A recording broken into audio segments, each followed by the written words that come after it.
AOC insults Greg Abbott. Sit down, boy.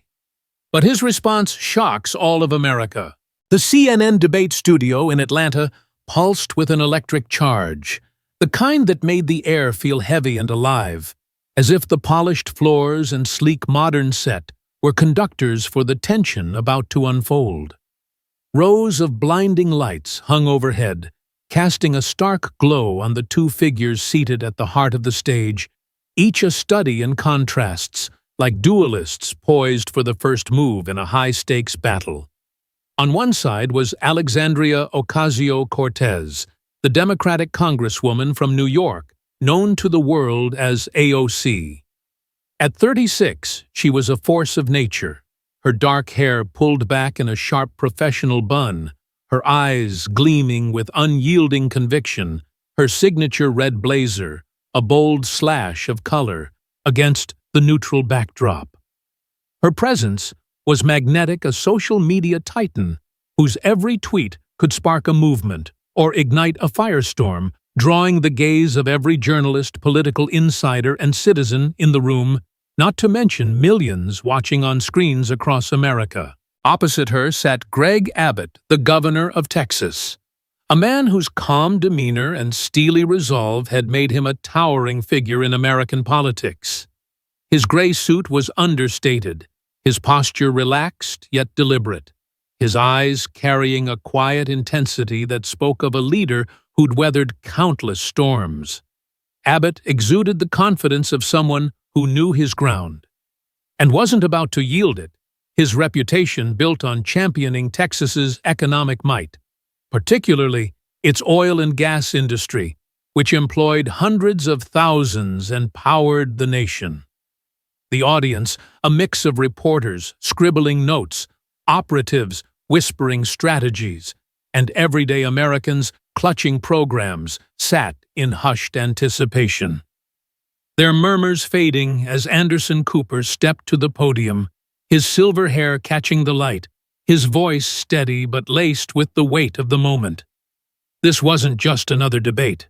It was a clash of visions, generations, and ideologies set against a nation grappling with division over energy policy, a topic that had become a lightning rod in a world wrestling with climate crises and economic realities. The cameras rolled, the country watched, and the stage was set for a showdown that would echo far beyond the studio walls. Cooper's voice cut through the silence like a blade. Good evening, and welcome to tonight's CNN debate. We're here to discuss one of the most pressing issues facing our nation: how to balance energy independence with the urgent need for sustainable solutions. Congresswoman Ocasio-Cortez and Governor Abbott, thank you for joining us. He turned to AOC first, his question sharp and direct. Congresswoman, you've been a vocal advocate for the Green New Deal, pushing for a rapid transition to renewable energy. Critics argue your proposals are too costly and disruptive to industries like oil and gas, which employ millions. How do you respond? AOC leaned forward, her hands clasped lightly on the table, her voice clear and brimming with conviction. Anderson, the question isn't whether we can afford to act, it's whether we can afford not to. Climate change is an existential threat. Wildfires are torching communities, hurricanes are devastating coasts, and heat waves are killing people. My plan isn't just about cutting emissions, it's about creating millions of jobs, rebuilding infrastructure, and ensuring no one gets left behind. The cost of inaction flooded cities, ruined crops, displaced families is far greater than the cost of bold action. Her words were crisp, passionate, a rallying cry that drew nods from younger audience members and a few murmurs from skeptics. She glanced at Abbott, her eyes flashing with a subtle challenge as if daring him to counter her vision of a transformed America. Cooper pivoted to Abbott. Governor, your response? Abbott adjusted his posture slightly, a faint smile tugging at the corner of his mouth, his Texas drawl softening the edges of his words. Anderson, I appreciate the Congresswoman's passion, but let's talk plain. Energy isn't just about ideals, it's about people's lives. In Texas, oil and gas support over 400,000 jobs, from roughnecks to engineers, folks who get up every day to keep this country running.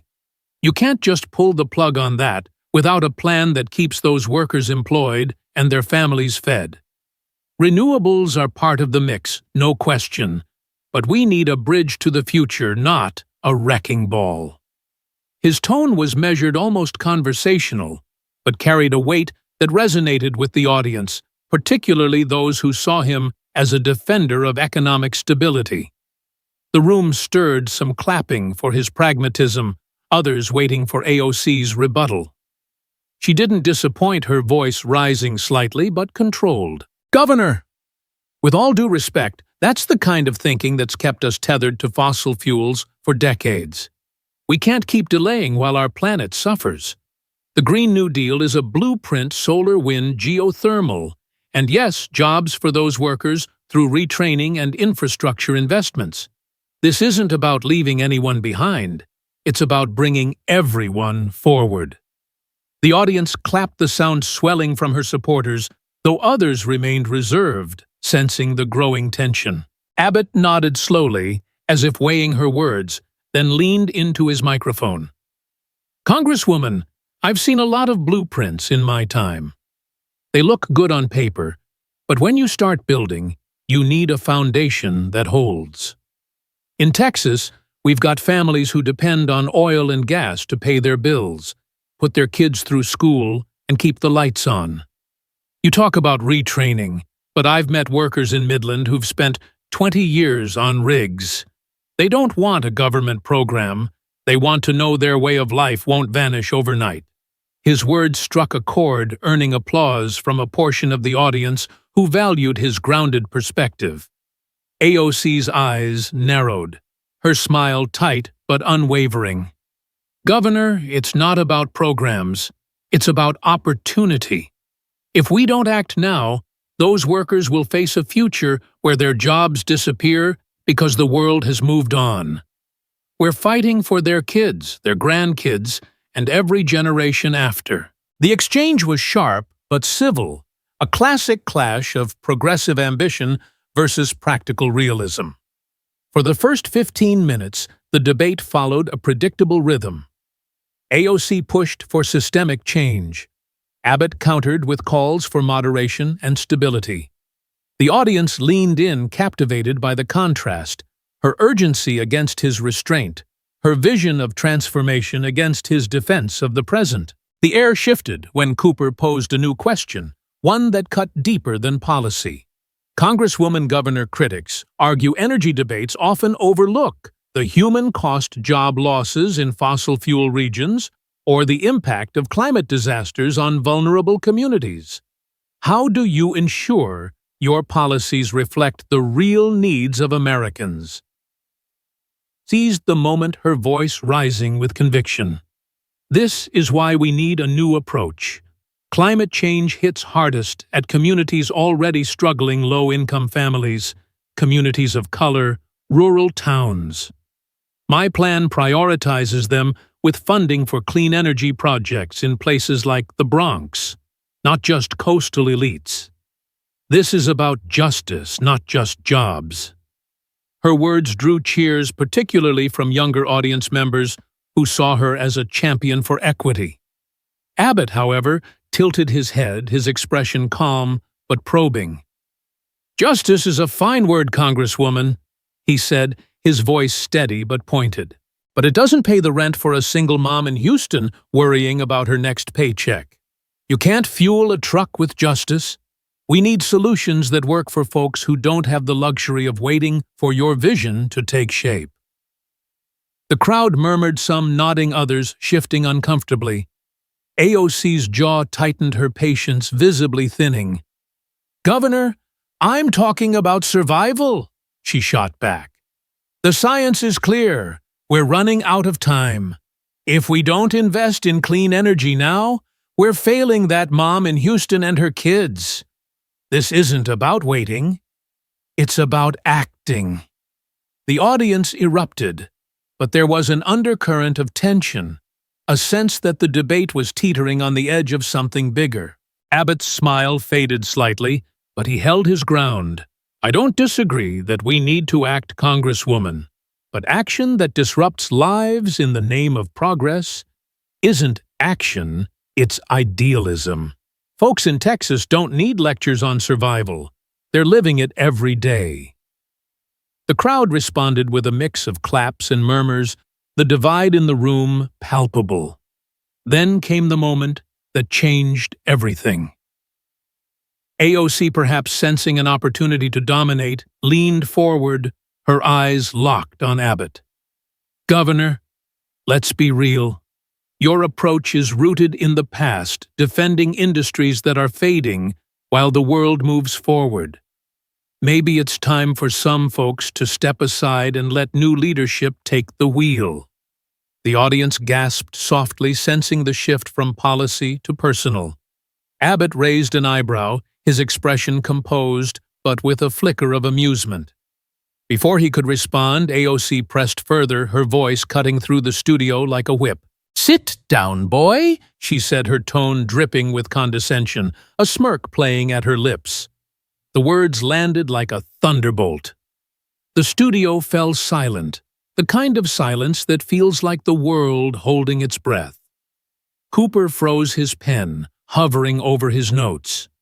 The audience sat stunned, some clutching their seats, others exchanging wide-eyed glances. In the control room, CNN producers scrambled headsets, buzzing with frantic chatter. Did she just say that one whispered while another hissed, "Keep the cameras on"? Social media erupted within seconds, hashtags like #AOC and #SitDownBoy trending as viewers across the country reacted. Some called it a bold move, others a reckless misstep, but all agreed this was no longer just a debate. The phrase "boy" hung in the air, its weight undeniable, carrying a sting that echoed beyond the moment. AOC's supporters cheered, seeing it as a defiant stand against an entrenched establishment. But others, including some of her allies, winced, sensing she'd crossed a line. The camera zoomed in on Abbott, whose face remained impassive, his hands folded calmly on the table. He didn't flinch, didn't raise his voice, didn't even blink. Instead, he tilted his head slightly, as if studying AOC, sizing her up, not as an opponent, but as someone who'd just made a critical error. The silence stretched agonizing as the audience waited for his response. Cooper, recovering, tried to steer the conversation back.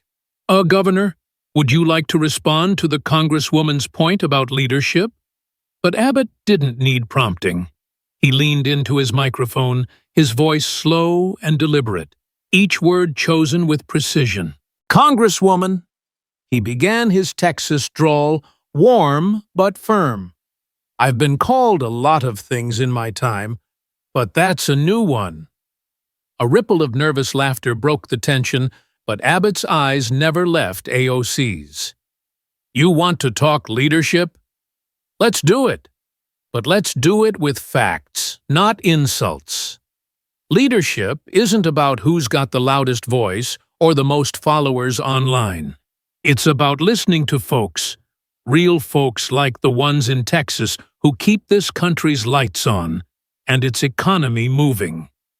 The audience leaned forward, sensing the shift.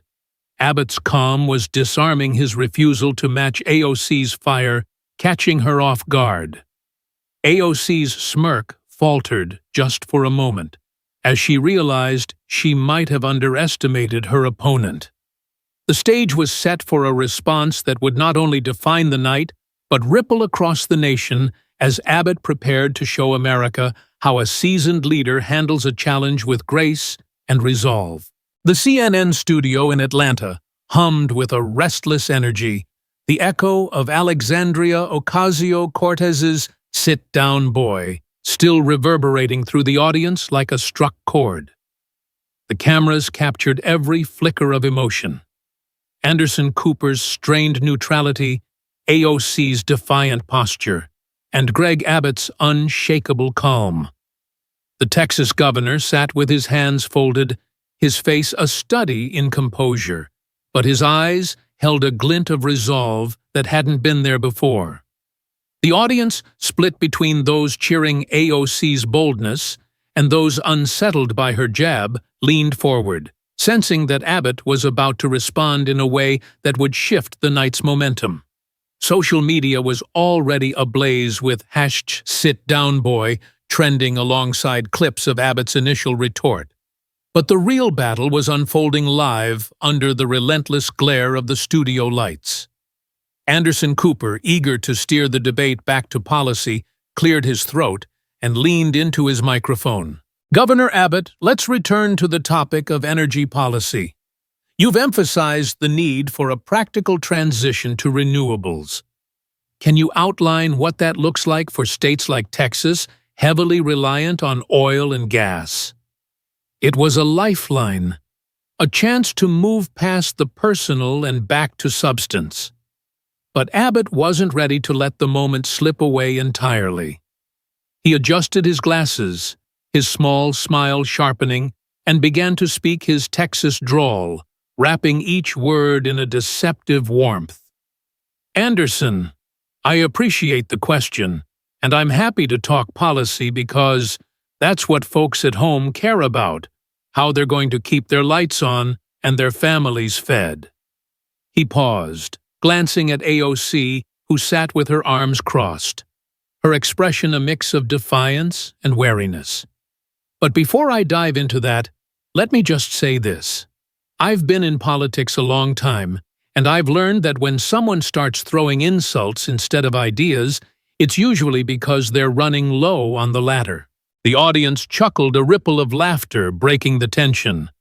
But Abbott's tone remained steady, his gaze fixed on AOC. "Now, Congresswoman, you want to lead, that's fine. But leadership ain't about who can yell the loudest or get the most likes. It's about delivering for people who don't have the luxury of waiting for your grand plans to pan out." The crowd erupted in applause this time, particularly from older audience members who nodded in approval. AOC's jaw tightened, but she held her ground, her eyes narrowing as she prepared to counter. Abbott, however, wasn't done setting the stage. "So let's talk energy, since that's what we're here for. And let's do it with facts, not feelings." Abbott leaned forward, his voice gaining strength, but never losing its conversational ease. "Texas is the energy capital of America, and our oil and natural gas industry employs more than 480,000 Texans directly, with average salaries around $124,000, nearly twice the state average. That's not just numbers. That's families thriving in places like Midland, Houston, and the Permian Basin. Conservative estimates show these jobs support over 1.4 million total positions across the economy, some say up to 2 million when you count the ripple effects. He held up a hand, signaling he wasn't finished, as the audience murmured in response to the figures. "And let's talk about what this means for the state and the nation. In fiscal year 2023, the industry paid a record $26.3 billion in state and local taxes and royalties. That's about $72 million a day, funding schools, roads, universities, and first responders. Texas school districts alone got $81 billion in property taxes from mineral properties, pipelines, and gas utilities. Since 2007, we've contributed over $230 billion in taxes and royalties. That's real money, making a real difference."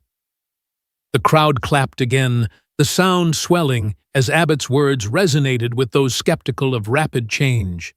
He turned his gaze to AOC, his tone polite but pointed.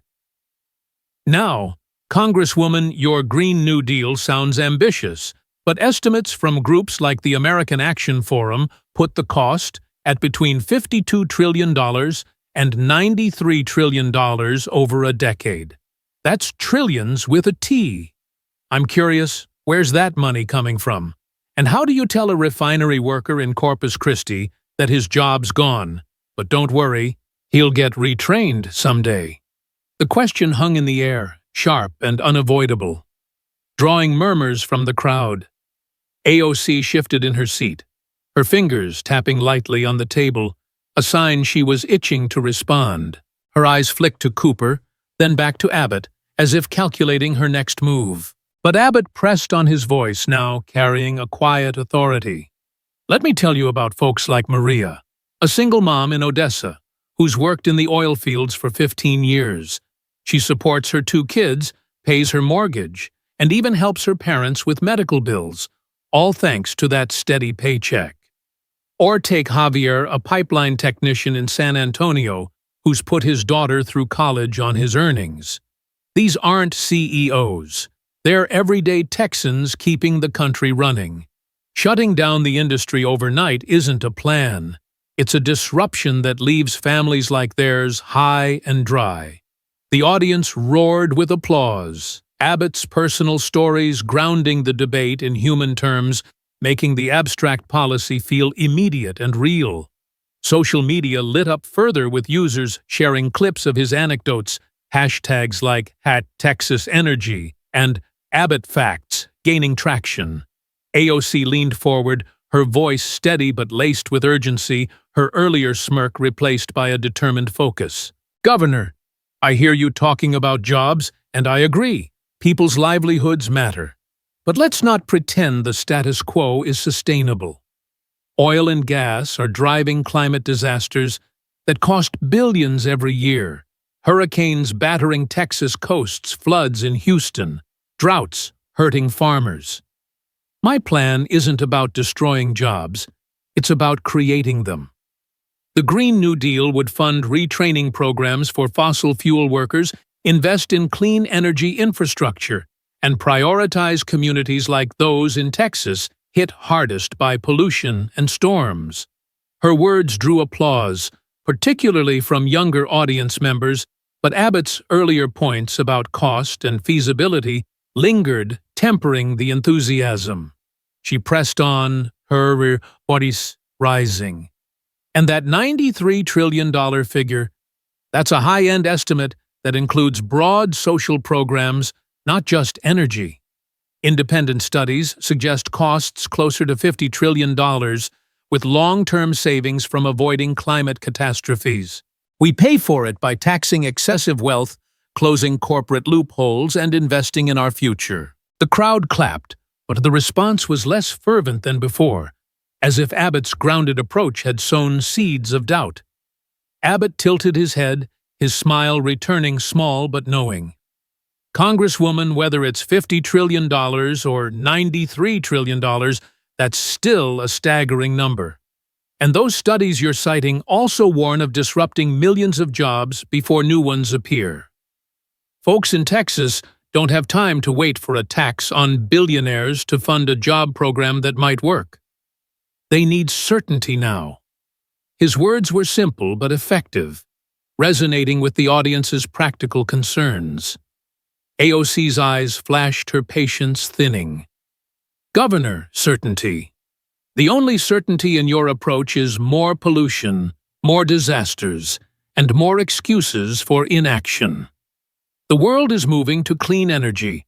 China's investing billions in solar, Europe's phasing out coal. If we don't lead, we'll be left behind. Abbott nodded as if conceding the point, but his response was swift. China's building coal plants faster than solar panels, Congresswoman, and Europe. They're facing sky-high energy bills because they moved too fast without backups. In Texas, we're leading in renewables too. We're #1 in wind power, producing enough to power millions of homes. But we do it smart, balancing it with natural gas to keep things reliable and affordable. The exchange was electric, a masterclass, in contrasting styles, her passion against his pragmatism, her vision against his caution. The audience was fully engaged, clapping and murmuring as each landed their points. But AOC, perhaps sensing she was losing ground, shifted tactics. Governor, it's not just about numbers. It's about values. Do we value profits over people? Do we value the past over the future? Your approach seems stuck in a time when we could ignore the science. The crowd stirred, some cheering her moral clarity, others bristling at the implication. Abbott's expression didn't change, but his voice took on a new edge. Values. I value the folks who keep this country running, the drillers, refiners, and workers who pay the taxes funding your plans. And science. Texas is investing in carbon capture and clean tech, reducing emissions while keeping jobs. But science doesn't pay the rent when your job's gone because Washington deemed your industry obsolete. The applause was thunderous, the loudest yet, as Abbott's words struck a chord with those feeling overlooked by lofty proposals. AOC's face tightened, her confidence shaken, but not broken. She opened her mouth to respond, but Cooper interjected, sensing the need to cool things down. Let's take a brief pause and move to our next question. After this, the cameras panned to the audience, capturing their divided reactions, some standing to clap for Abbott, others nodding in support of AOC. In the control room, producers were ecstatic, their screens showing spiking viewership. On social media, the debate was a wildfire, with users dissecting every moment from Abbott's data-driven takedown to AOC's fiery rebuttals. But the night was far from over. Abbott had reclaimed the narrative, turning AOC's insult into an opportunity to showcase his experience and connect with real-world concerns. AOC, however, was not one to back down. As the debate prepared to resume, the tension in the studio was palpable, a promise that the next round would be even more intense. The CNN studio in Atlanta buzzed with mounting tension as the debate between Alexandria Ocasio-Cortez and Greg Abbott reached a fever pitch. The audience sat riveted, their murmurs now, a low hum of anticipation, eyes fixed on the two figures at the center.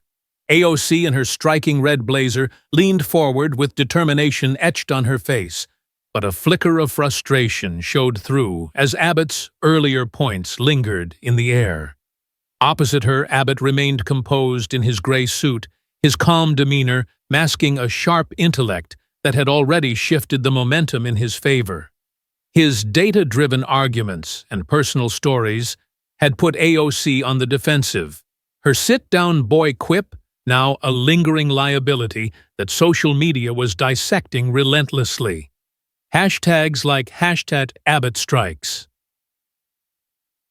Back trended, though, AOC's passionate rebuttals still fired up her base. Anderson Cooper, sensing the escalating energy, leaned into his microphone, his voice steady but urgent. "Let's move to our next question," he said, glancing between the candidates. "Both of you have outlined your energy policies, but how do you address criticism that they overlook the immediate needs of working-class Americans?" "Congresswoman, you're first." The question offered AOC a chance to regroup, but Abbott's grounded perspective loomed large. She took a deep breath, scanning the crowd before locking eyes with Cooper. "Anderson, this is why the Green New Deal is essential," she began, her voice firm. "It's not just about climate. It's about people. Working-class families in places like the Bronx, where I grew up, suffer from pollution, asthma, and storms that flood their homes. My plan invests in those communities, creating good-paying union jobs in clean energy building, solar farms, retrofitting schools, weatherizing homes." Her words drew applause, especially from younger audience members. But she wasn't done. Turning to Abbott, her tone sharpened. "Governor, your approach defends an industry that's poisoning those same communities. Oil and gas profits go to CEOs, not workers. How can you claim to fight for the working class when your policies chain them to a dying industry?" The crowd erupted, some cheering AOC's boldness. others shifting uncomfortably at her pointed attack. Social media amplified the moment, with clips captioned, "AOC calls out Big Oil." But Abbott's expression tightened, his calm facade showing a faint crack. Cooper turned to Abbott. "Governor, your response?" Abbott adjusted his glasses, a small, deliberate smile forming. "Congresswoman, I don't defend industries, I defend people," he said, his Texas drawl softening the steel in his words. "That includes the over 480,000 Texans whose jobs depend on oil and gas. You talk about dignity, and I agree. Nothing's more dignified than a paycheck earned with your own hands, but your plan promises jobs that don't exist yet, while eliminating the ones folks rely on today. That's not justice, that's gambling with people's lives." The audience clapped, the sound swelling as Abbott's words resonated. He leaned forward, his voice steady but intense. "Let me tell you about folks like Marcus, a welder in Lake Charles, who's been on rigs for 25 years, supporting his wife and 3 kids. He's not a CEO, just a man who shows up every day. How does your plan help Marcus when his job vanishes and your retraining programs are years away? I've read your Green New Deal. It's long on vision, but short on answers for folks like him." The crowd roared Abbott's story, grounding the debate in human terms. AOC's eyes flashed, her patience fraying. "Governor, I'm not gambling with anyone's lives," she shot back, her voice rising. "Marcus deserves better than a job that's killing his community's air and water. My plan delivers billions in workforce development, targeted at places like Lake Charles, hiring locally for infrastructure projects. Oil and gas aren't the future, renewables are. If we don't act, we'll be left behind while other countries lead." Her words drew cheers, but they were less unified, as if Abbott's story had planted doubts. She pressed on, her tone sharper. "Your resistance to change, Governor, protects the past, not the future. Maybe it's time for leaders who understand the stakes to step up." The jab echoed her earlier comment, stirring the audience. Some clapped, others murmured disapproval. Abbott's smile returned, sharper now. "Congresswoman, I don't resist change. I resist bad ideas," he said, his voice calm but biting. "Telling folks like Marcus their way of life's obsolete without a real path forward. That's a bad idea. You mentioned billions for retraining, but the Government Accountability Office says most federal programs have a success rate below 40%. That means 6 out of 10 workers like Marcus are left stranded. Those are the stakes." The crowd erupted, Abbott's facts hitting hard. He continued, unrelenting. "In Texas, we're not just talking about balance, we're living it. We're the nation's leader in wind power, producing 28% of the country's total wind energy in 2024, enough to power millions of homes. 1/3 of our power generation is renewable, and we're #1 in wind capacity. But we do it smart, integrating it with natural gas to keep the grid reliable and costs low." The applause grew as Abbott highlighted Texas's achievements without sacrificing its economic backbone. And on carbon capture, Texas is leading the charge with 39 proposed projects supported by legislation I signed, like House Bill 1284 in 2021, giving our Railroad Commission jurisdiction over Class 6 wells for carbon sequestration. These projects along the Gulf Coast are capturing emissions, creating jobs, and reducing environmental impact, all while keeping our oil and gas industry strong. The audience responded with thunderous applause, Abbott's examples proving Texas's innovative edge. Social media buzzed with clips of his points users praising his balanced approach. AOC's face flushed, her confidence shaken. "Governor, you're twisting my words," she said, her voice tight but forceful. "I'm building something better. Those communities deserve clean air, water, and jobs that don't poison them. Your defense of oil ignores the billions in subsidies it gets while workers scrape by. The problem is, You're too comfortable with the status quo." Her supporters clapped, but the energy waned as Abbott's arguments chipped away at her momentum. He tilted his head, his voice low and commanding. "I'm not defending any system, I'm defending folks who get hurt when big ideas don't match reality. You want to talk new voices? Fine. But a new voice don't mean much if it drowns out the ones keeping this country running." Then came the question that shifted everything. "You keep talking about clean energy jobs. Can you name one funded, approved project ready to hire someone like Marcus in the next 6 months? In Texas, we've got rigs and refineries hiring today, plus wind farms and carbon capture initiatives expanding now." The studio fell silent, the question landing like a blow. AOC hesitated, then started. "There are projects in development, like solar initiatives in New York and California. And we're working on," Abbott interjected politely but firmly. "Working on ain't hiring, Congresswoman. Folks like Marcus can't pay bills with working on." The crowd erupted, the applause thunderous, as Abbott's question exposed a gap in AOC's vision. Social media exploded with clips of the moment, some calling it a mic drop. In the control room, CNN producers watched viewership spike. Cooper tried to move on, his voice cutting through the noise. "Let's reset and move to our next topic." But the audience's applause lingered, Abbott's calm precision turning AOC's aggression against her. The debate had become a test of who could connect with America's concerns. AOC, defiant, prepared to fight back. But Abbott had drawn a line, and the nation watched to see how she'd respond.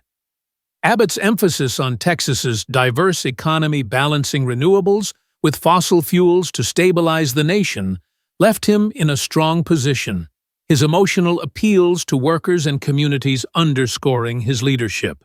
The CNN studio in Atlanta buzzed with emotion as the debate between Alexandria Ocasio-Cortez and Greg Abbott drew to its close, the weight of their exchanges hanging in the air like a charged storm finally breaking. The audience, once divided in their reactions, now sat in a collective hush, absorbing the intensity of the night. AOC, her red blazer, a symbol of her fiery advocacy, straightened in her seat, her expression a blend of resolve and reflection. Across from her, Abbott maintained his composed presence, his gray suit and steady gaze embodying the pragmatic leadership that had carried him through the evening. Anderson Cooper, wrapping up the event, leaned into his microphone with a sense of finality. "We've heard passionate arguments tonight. Before we close, please share a final thought on moving forward on energy policy and beyond. Congresswoman, you first." AOC took a deep breath, her voice steady but softer than before. "Anderson tonight shows how deeply people care about our future jobs, the environment, fairness. My vision is to build a country where no one's left behind, tackling climate change while creating opportunities for all, not just the powerful.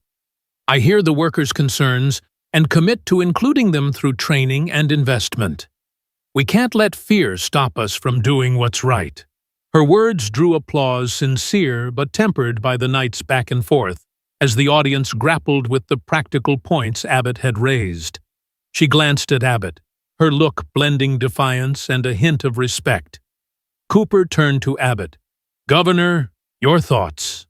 Abbott leaned forward, his Texas drawl warm yet firm, addressing the camera directly, as if speaking to every American at home. "Folks, this isn't just about policy. It's about heart. I believe in using every tool we have, oil, gas, renewables, to keep America strong and people working. But we've got to talk to each other, not at each other. You build a country by listening, finding common ground and working together. Congresswoman, you've got fire, but fire needs focus to avoid burning out. Let's all listen more. That's how we'll solve this, with answers, not insults." The crowd roared with applause, crossing divides as Abbott's call for unity resonated deeply. his emphasis on collaboration striking a chord in a polarized nation. As the applause faded, an unexpected moment unfolded off stage. AOC approached Abbott, offering a handshake. "Governor, we disagree, but I respect the fight," she said quietly, her tone genuine. Abbott shook her hand firmly, smiling. "Congresswoman, keep pushing. Just remember to listen along the way." The brief exchange caught on monitors, humanized them both, earning soft claps from the audience and quickly going viral on social media. Hashtags like #AOC trended, reflecting a public craving for civility amid conflict. Cooper closed the debate. "Thank you, Congresswoman Ocasio-Cortez and Governor Abbott, for a spirited discussion, and thank you to our audience." The final ovation felt less divided, the studio alive with record-breaking viewership and online buzz. The debate hadn't solved the energy crisis, but it sparked a broader conversation about bridging divides between workers in fossil fuel towns, families hit by climate disasters, and young activists demanding change. Posts on social media shared personal stories from Texas oil workers appreciating Abbott's defense of their livelihoods, to environmental advocates inspired by AOC's urgency, showing a hunger for connection beyond confrontation. Through this clash, a profound lesson emerged for all who watched. True progress comes not from heated quips or unyielding stances, but from respecting opposing views and blending bold ideas with practical realities. Abbott's calm, fact-based approach demonstrated how experience can temper passion, ensuring policies protect both the environment and the people who depend on stable jobs. AOC's fire reminded everyone that urgency is vital for change, even if plans need refinement. The key takeaway is the power of listening, replacing conflict with dialogue, to build bridges across generations, regions, and ideologies. In a divided America, this debate taught that sustainable change requires empathy, combining data with compassion to create solutions that uplift everyone. It encourages us all to engage thoughtfully, value the rig worker in Texas as much as the activist in New York, and work toward a future where economic security and environmental health go hand in hand. By fostering such understanding, we can turn debates into drivers of unity, educating ourselves and others on the importance of balanced, inclusive leadership for a stronger nation.